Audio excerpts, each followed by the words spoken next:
3 weeks had passed since the encounter that shattered my understanding of reality, yet the memories lingered like shadows, refusing to be cast away. I was a 28-year-old wildlife photographer, a seeker of beauty in the wild. But what I experienced in the Olympic Peninsula turned my world upside down.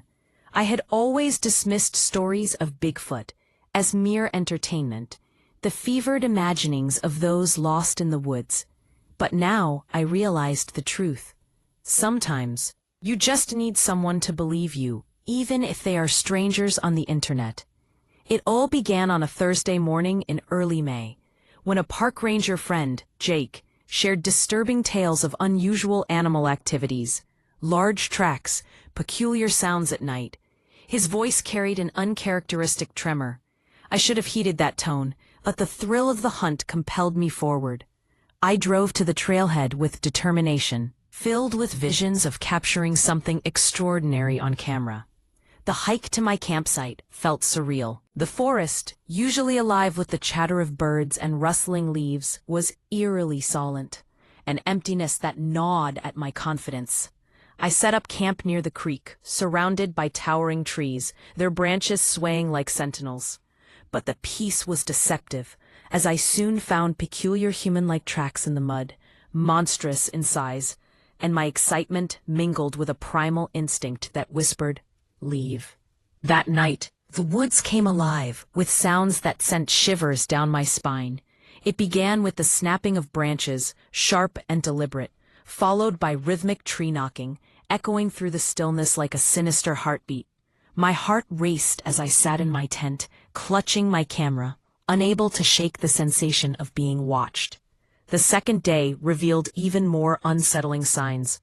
My campsite had been rummaged through, my belongings rearranged as if inspected by an unseen force. I chose to follow the tracks deeper into the woods, my curiosity outweighing my fear. What I discovered was a crude nest woven from branches, surrounded by bones arranged with a disturbing intelligence. Dread washed over me, but the photographer's drive eclipsed my fear. Then it happened.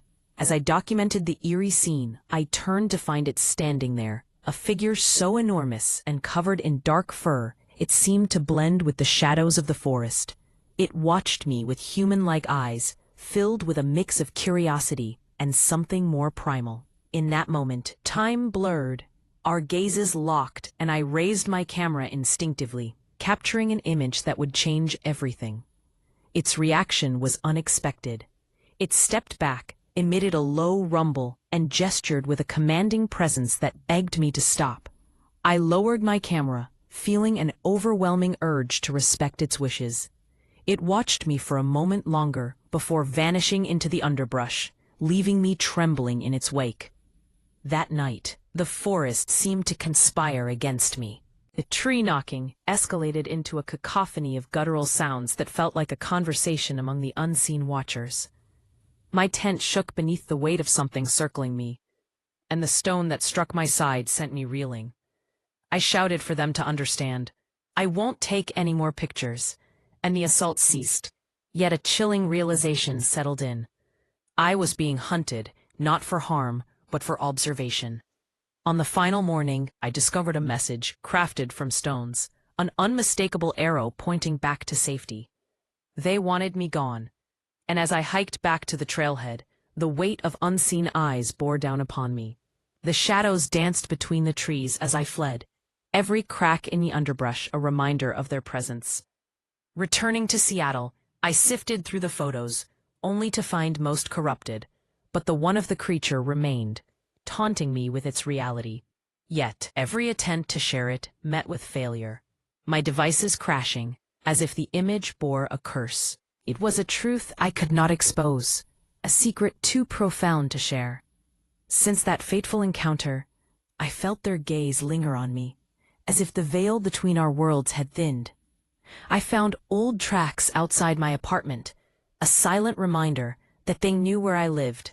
Now I struggle with a choice: share my story and risk their wrath, or respect the wishes of beings that had chosen to remain hidden. In this world of ours, they could reveal themselves whenever they wished. But their silence speaks of caution and wisdom.